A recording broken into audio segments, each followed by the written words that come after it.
Well, hey there guys, again, it is the Red Shadow, and I am back for the last, what I assume it will be the last major Summer Game Fest related show, and that is the Nintendo Direct that did get surprise announced and happened on the 21st. It's early on the 22nd, so it happened for me yesterday. The announcement for it, I believe, was the day before.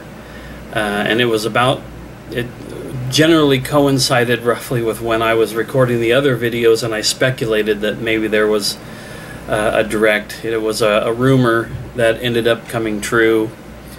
So I thought, you know what, I'll go ahead and jump on this so I get it up as close to relevance in terms of timing, whereas I was a little bit behind on the other videos. And hopefully it shouldn't take too long to get through this, because honestly, Nintendo for me is kind of like Xbox. They're the other consoles. I'm a Sony guy and have been pretty much non-stop for almost 30 years, with the exception of the 360 being the main console I had in that generation. But that doesn't mean I don't get excited for Nintendo games. I mean, I've owned Super Nintendo and N64 and a Wii that would play GameCube games, and I have a Wii U now, and I did briefly own a Switch, so it's not like I haven't been a part of the Nintendo ecosystem. I'm just not, I don't currently have a Switch, so a lot of these are games where I know they're either going to be cross-platform and be on PlayStation, or whenever I do own a Switch again, there'll be a few games here and there that'll interest me. So let's go ahead and start in to the first announcement, which is something that doesn't really interest me all that much. I'm not a Pokemon person, but they did announce, or really not announce, these have been talked about before because I remember them on some other Direct, but it was the DLC for Pokemon Scarlet and Violet, the Hidden Treasure of Area Zero. So like I said, that doesn't really apply much to me. So we can move on directly from that to the next thing, which was Sonic Superstars. This was already shown at one or two of the other shows, but it did seem like they expanded a little bit of the gameplay that they showed about this, but not much. It was just a different collection of footage from Sonic Superstars, and hey, it looks all right. My history with Sonic is all over the place. You know, I remember back in the day, Sonic, you know, sort of popping up and being the rival of Mario, being that it was the Sega mascot character and Mario was Nintendo's mascot character. But I always had a hard time actually adjusting to the gameplay style of Sonic. And not because it was fast, and that was different from Mario's left to right platforming and jumping and, you know, stomping on Goombas and turtles and every other thing. It was more that Sonic went fast, and the game almost seemed like it required you to just sort of hold the buttons and let Sonic go, except the levels didn't really play out that way. You'd get going really fast and it would feel kind of fun. Like, wow, look at how fast we're going, and then all of a sudden you just smack into a wall, and apparently you were supposed to know to jump, and whenever you do stop to collect rings or, you know, kill enemies or whatever you do, then it slows down. It's such a stop and, you know, start and go. It's such a stop and go and stop, go fast, go slow. It doesn't have a rhythm to it that I don't know how it translates for other people, but Sonic has never really translated for me. That being said, I still buy Sonic games. I still play Sonic games from time to time. So I'm sure at some point this will be something I'll grab. Probably not on Switch though. Then we saw I guess free-to-play. Yeah, free-to-play farming simulator style game. I think it's at least multiplayer, called Palia. It looked interesting, but multiplayer farm sims, that's not really up my alley. We saw another trailer for Persona 5 Tactica, essentially confirming that it's coming to Nintendo, but they didn't show Persona 3 Reload. That had been a question I've seen a lot of people curious about, was whether or not all of that, the two games that were leaked, Tactica and Reload, and then the Metaphor ReFantazio game, and whether or not those were going to be coming to Nintendo. So we know right now Tactica is coming for sure on November 17th. Then we saw a game that kind of confused me, Myth Force. It confused me because I thought this was related to Mythic Quest, that show. I don't know if it's Netflix or which network or which streaming service, I'm sorry, that it's on. I thought this was the game that was being made in Mythic Quest, the show. But the more I thought about it over the last week, because this game had been, I believe, talked about, maybe it was leaked or rumored. I know it's been out before. Anyway, I thought that's that game from that show, and then I thought, no, wait, the show isn't called Myth Force, it's called Mythic Quest. And when I looked it up, sure enough, the game in that show is called Mythic Quest. So Myth Force wasn't what I thought it was, but I do like the animated style that's inspired by cartoons from the 80s. I was a kid in the 80s. I was He-Man, Transformers, Thundercats, G.I. Joe, you know, the whole gambit of cartoons. So I see that inspiration in it, but it's also a first-person dungeon-crawling roguelike, and that's a lot of stuff that doesn't really speak to me, so probably won't engage with that game. After that, Splatoon 3 Splatfest for July.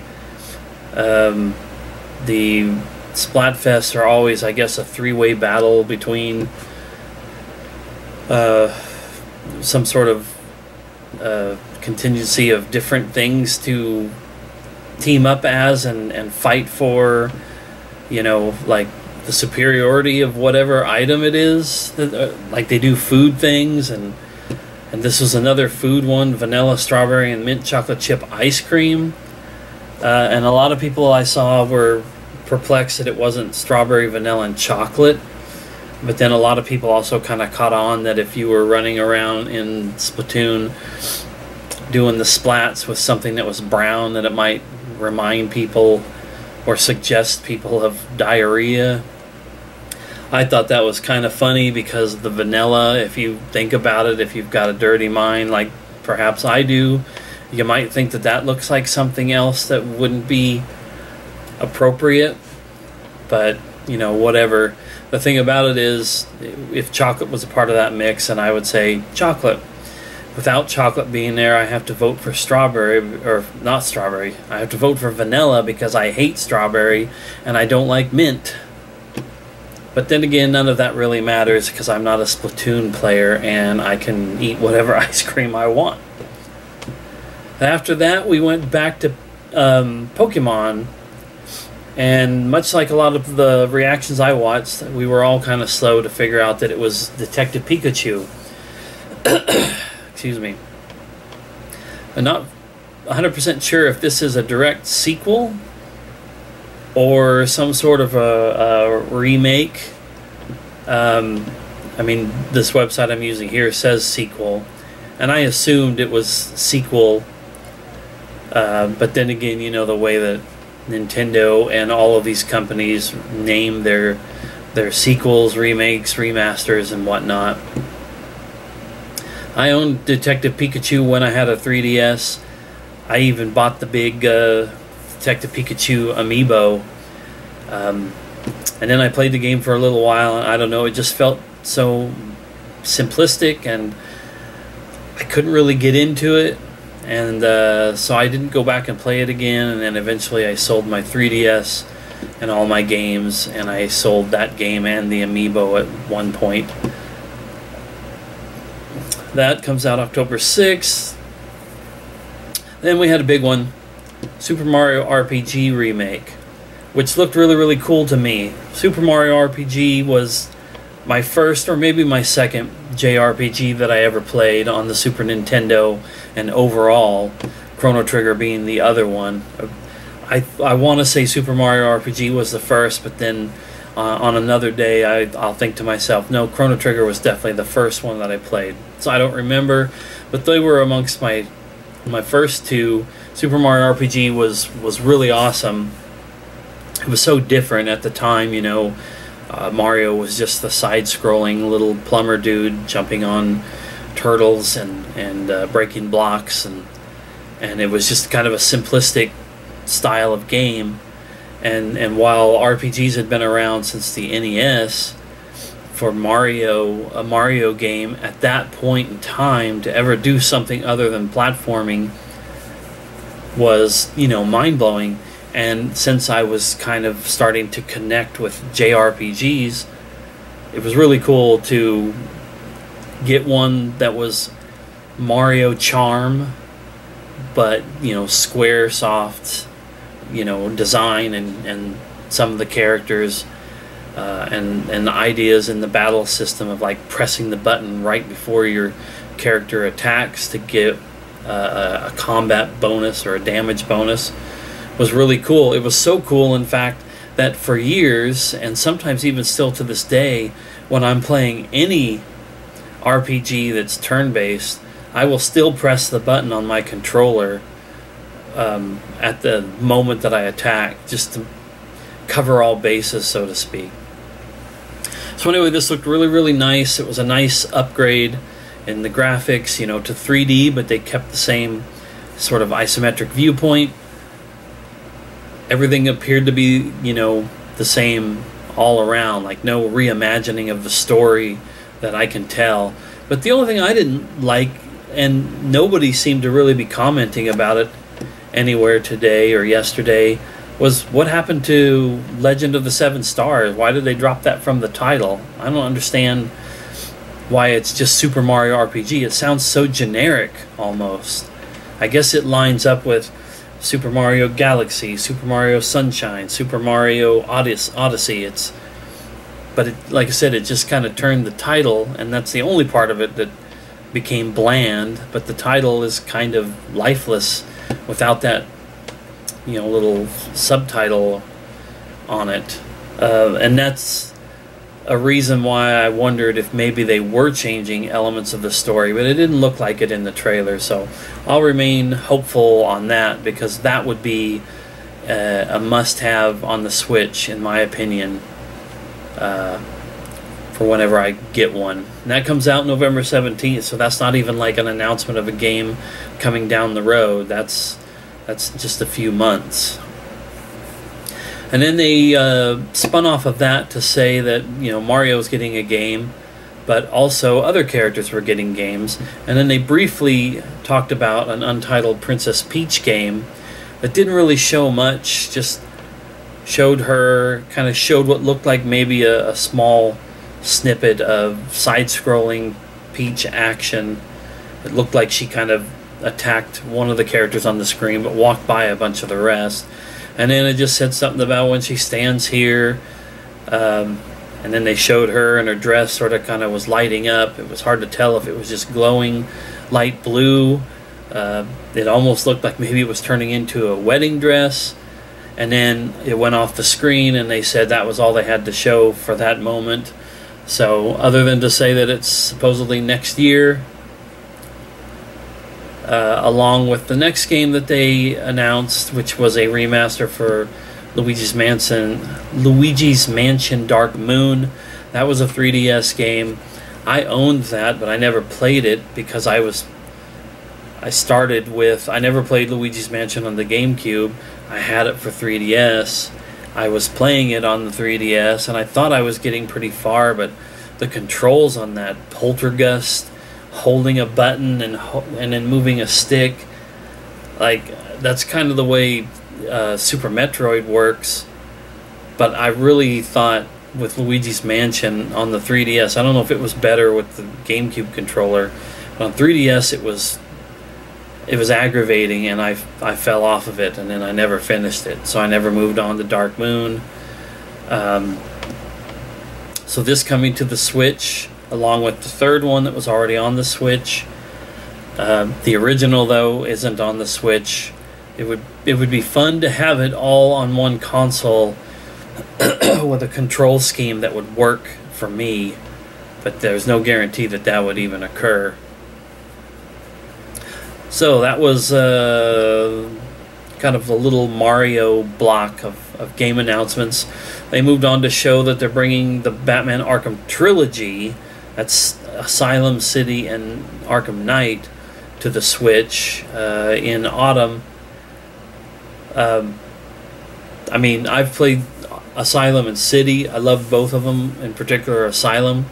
I have not played Knight because I wanted to play Origins and then roll into Knight, and it's just never come together for me to basically jump back into the Batman universe.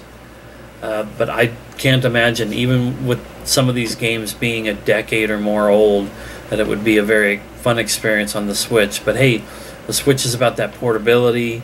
People have bought up Witcher 3 on there, I'm sure. So this will definitely appeal to some, just not me. And that sums up my thoughts on the next game, Gloomhaven. It's a digital adaptation of a popular board game called Gloomhaven. It looked like a strategy style game to me, but even if not, it just didn't appeal much to me. So we moved on to the next game, also another one that doesn't matter to me, Just Dance 2024. It's an inevitability that it comes to each new generation of consoles every year with its, updated song roster, and I have no interest. Then they showed a game that was kind of cool, a new Xseed action RPG called Silent Hope. It's dungeon crawling. It apparently involves a kingdom where the king is, I guess, not such a good guy, and it took away, I guess, the kingdom's ability to talk, so everybody's silent, and the battle system, it was kind of cutesy and simplistic. So I don't know, maybe if it was super cheap I'd be interested just to see what the story is about. That comes out October 3rd of this year, but it doesn't really move the needle too much for me. Same as the next game, Fae Farm, yet again. I feel like this has got to be the third time I've seen Fae Farm in the last year or so. It's coming out September 8th, 4-player co-op, another life sim and dungeon crawl kind of game, but it's not speaking to me. We got to look at Hot Wheels Unleashed 2 Turbocharged, coming out October 19th. Now, I've played a little bit of the first Hot Wheels Unleashed, and it's cool and it's nice, and I was pretty hyped up when I first saw the original game, but I think I got it free with PlayStation Plus 1 month, so I jumped in and messed around with it, and it's all the stuff about racing games nowadays that I just can't get into. I can't drive around a course over and over and over again. It doesn't matter if I'm up against AI or real players. Maybe it would be a little bit more fun if I was sitting on the couch with somebody playing, but I haven't had any real interest in that kind of head-to-head games like racing games and fighting games in so long. So I have to keep the hype in check. If I ended up getting the sequel, and I don't own a physical of the first, so if I ever do pick those up, they'll have to be cheap. That was October 19th for that. Then they showed a game called Manic Mechanics, which looked like Overcooked, except the 4 players are fixing cars, and it's fast-paced. Repair stuff, get it to the car, try not to get in the way of everybody else, or do try to get in the way of everybody else, deal with hazardous environments, and it's like Overcooked. It's like Moving Out, and it's coming out July 13th, so that's just a couple weeks away, but not my kind of game. DLC for Mario & Rabbids Sparks of Hope, The Last Spark Hunter. that's a strategy style game, tactics game, not my interest. The mixing of Rabbids and Mario really doesn't appeal to me. But it's there, and it was released today, available right now, so to speak. Then we moved on to Dragon Quest Monsters: The Dark Prince. I'm a guy who has very little experience with Dragon Quest in general, but I have played 11, I think was the most recent one to come out over here. And I did enjoy what I played of it, but I didn't finish it. I have tried to play like 8 on PS2 in the past. Nothing against the series. They're always fun. I just never stick with them. This Monsters one, I guess, is kind of a monster trap and train style game. A little Pokemon, I suppose. Comes out December 1st, but it didn't really do much for me. Then they had a little bit of an extended look at Pikmin 4. The Pikmin games don't do anything for me as well, so there's nothing to really say about this. I do suppose it was a pretty get-hype moment for a lot of Pikmin fans, though, when they announced that HD remasters of Pikmin 1 and 2 were being released digitally right after the presentation. So that would put Pikmin 1, 2, and 3 available right now on the Switch, and then 4 comes out. It's in July 21st, I believe. So all the Pikmin games will be on the Switch at that point. Next thing I saw was pretty cool. Not so much because it's a Switch thing, because it's on other consoles, but it gave a very good rundown of what's all going to be available in this. But this is the Metal Gear Solid Volume 1 Master Collection. I suppose that's Master Collection Volume 1. That was shown briefly on the PlayStation Showcase in May after the announcement of the Metal Gear Solid 3 Snake Eater remake. This is bringing Metal Gear Solid 1, Metal Gear Solid 2 Sons of Liberty, Metal Gear Solid 3 Snake Eater to the Switch and the other consoles. It is the regular versions of 2 and 3. There's nothing that's suggesting that those are the substance and subsistence versions. And then we're also getting, I believe it's Metal Gear and Metal Gear 2 or Metal Gear Snake's Revenge. This website didn't list them all out so that I could see this. And then it's basically the 2 NES versions and then the 2 MSX versions. So there's 4 prior to Metal Gear Solid games, and then the first 3 Metal Gear Solid games. And then there's Metal Gear Solid electronic digital graphic novel and Metal Gear Solid 2 digital graphic novel. These came in something else over the years, are being included with this. There's some sort of like lore documents to look at, strategy guides for the games, digital soundtrack.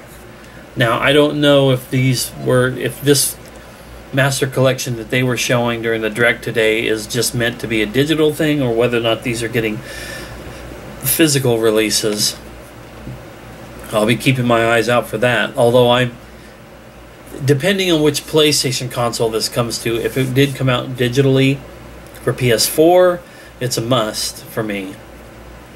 If it's PS5, then I'll think about it, because I do already own the Essentials Collection for PS2 that has Metal Gear Solids 1, 2, and 3.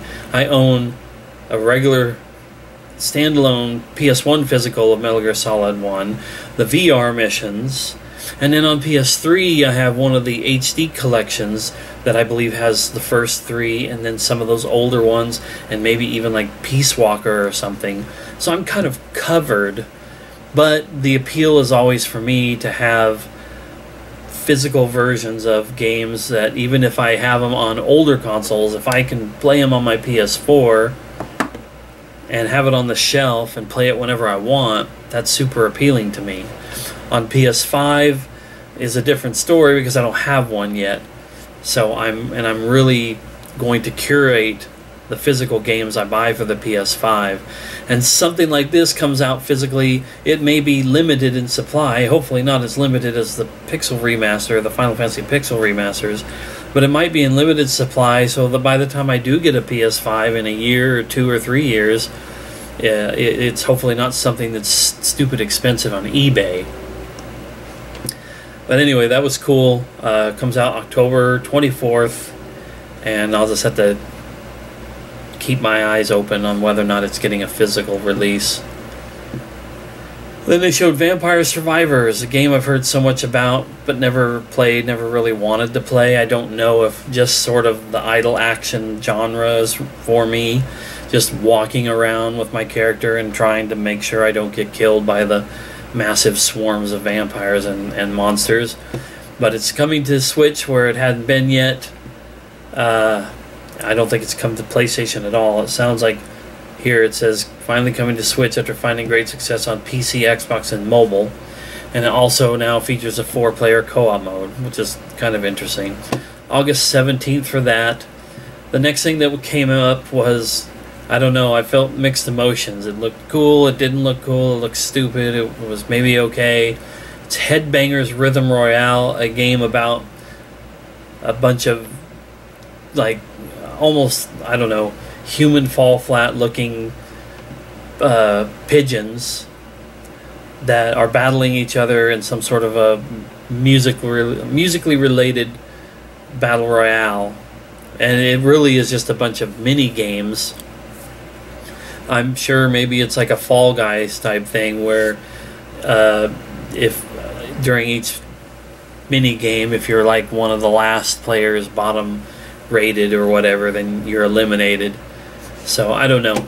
It just kind of looked weird, and the gameplay kind of thing just doesn't really vibe with me. That comes out on October 31st. It's the first game that I know of from any of the companies, any of the consoles. It's coming out on Halloween Day. The next thing they showed was actually kind of cool. Penny's Big Breakaway looks like a new, 3D mascot style platformer game, but it was when they said it was from the team that did Sonic Mania that a lot of people got excited about it. Now, I haven't played Sonic Mania. I talked about Sonic earlier. It's not necessarily my bag, but this kind of gameplay style, something that's in the vein of Jak and Daxter, Banjo and Kazooie, ukulele, etc., that could be fun, and this is a well-respected dev team, so I'll keep my eyes on that. It comes in early 2024. Then we had Wave 5 of the Mario Kart 8 Deluxe Booster Course Pack, the next batch of tracks and new drivers. All they showed was 3 new kart racers characters from previous Mario Kart games that weren't in this one yet, and then a brand new course set up in a bathroom, the Squeaky Clean Sprint, I believe it was called. They didn't show any of the old tracks that were being added from the previous games, which always seemed to be a staple with these announcements early on, to show people old favorites.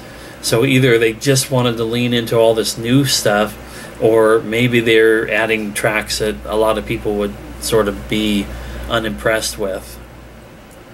That comes sometime in summer 2023. And then next to, I would say, Super Mario RPG's remake, the thing that popped for me most was announced next. It was Star Ocean, the Second Story R. I assume that's for remake. This is... Let me explain the game real quick. It's a remake of the PlayStation 1 Star Ocean called The Second Story, and it's done in sort of a different... this website's calling it HD 2D, and I think it's kind of that. Like if you've seen Live Alive, if you've seen Octopath Traveler, it's sort of like that style, but not entirely.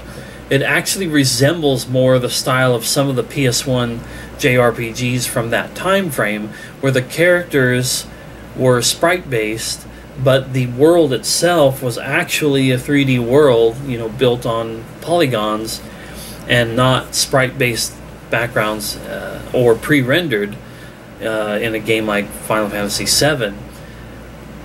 The HD 2D games that have come out so far have had a certain perspective to them, and I think it's a very cool art style, and I really have enjoyed it in terms of like the Octopath Traveler games and Live Alive and maybe one or two other games that have utilized that. But Star Ocean: The Second Story R uses it in a different way. They really, in my opinion, made the world itself, the levels, the buildings, everything that your character is moving around in looks very, very close to like modern day style graphics, but then the characters are still sprite based, and it stands it apart, in my opinion, from the HD 2D games that we've seen so far. Now, if I remember correctly, the original game was one of those PS1 games like Xenogears and whatnot, where the characters on the screen were sprites and the world around them was polygonal graphics, and you could use the shoulder buttons or whatever to kind of move the level around as you're moving around in the level. It was a really cool idea back in the day, as they were, you know, as they were kind of sort of transitioning out of 16-bit graphics into the 32-bit gaming platforms. So I thought this was really a cool look for it, and it comes out November 2nd. Now, the other thing I wanted to talk about with this is I really like the Star Ocean games, and I've never beat a single one of them. The first Star Ocean game is, I want to say Super Nintendo. I don't even know if it was released in North America, but in the heyday of the PS1, when I was like Final Fantasy VII, Legend of Legaia, Grandia, the two Lunar games, Xenogears. There's a whole bunch that I didn't get to play back in those days. If there's anything I'm leaving out, it's because I probably didn't play them. Didn't play Wild Arms, didn't play the early Tales games, didn't play the Suikoden or Suikoden games, and so on and so forth. But the 5 to 10 JRPGs that I did play back then, I pretty much loved all of them. This was one of the games that I played, and I had a high opinion of it, but I never beat it. I don't remember exactly what it was that kept me from beating it, but I know that I had to have played it a certain amount of the way in, you know, say 10 hours or something like that, at least twice over the years, and probably mostly in the late 90s, and it stuck with me. The impression was made, even though I never got to finish the story. And so with PlayStation 2, they had the next game, Star Ocean Till the End of Time. I really liked that one, and also played it for a while and never got all the way through it. I didn't have quite the connection with it as I did with Second Story. And then after Till the End of Time on PS2 was The Last Hope during the PS3 360 generation. I've never played any of that. And then on the PS4, they did, is it just Faithlessness and Integrity, or is there more to the subtitle? But that one came out, and I own it, but I haven't played it. And then Divine Force came out more recently on both PS4 and PS5. I want to buy that one at some point and have it in my collection. I just have a strange connection to this series of games where like half of the installments or more I haven't played, and the other couple that I have played I never beat. So I'm super excited about this one. I probably shouldn't have even done it, but I was worried about Final Fantasy Pixel Remaster type shenanigans happening again. So when they said the pre-orders were up for this and it was coming physical, I pre-ordered it today as soon as I could. I didn't want to take any chances. But that's, like I said, excuse me, I'm super hyped for it, and I pre-ordered it for PS4. Just, you know, to be clear, even though I mentioned earlier I don't even have a Switch, But that was an exciting one for me. Then we got WarioWare Move It, a new WarioWare game. Those games look really, really cool, really, really fun, and I have never played one aside from, I think, getting to sort of like play a demo of one on the DS or the 3DS years ago at work. But that would be one I would want to play, and I'm glad that it was something that exists. That comes out November 3rd. Then they talked about Nintendo Live 2023, which is an event in Seattle from the 1st to the 4th of November. A physical event that'll have, it says, family events, tournaments, and more, and it's happening during PAX West. I guess it's free, but you have to register for it, and I guess the registration for it ends today as of June 22nd. So, not something I'm going to go to. It's far, far away from where I am at. After that, they kind of acknowledged Tears of the Kingdom and all the people playing the game. And then they showed that there's going to be a Zelda and Ganondorf amiibo available in the holiday season. I would buy those if the amiibo collecting thing was a deal for me. I've talked about it in other videos, but all I've really ever wanted was the amiibos for the Zelda games, in particular the Zelda games that mean something to me. Ocarina of Time,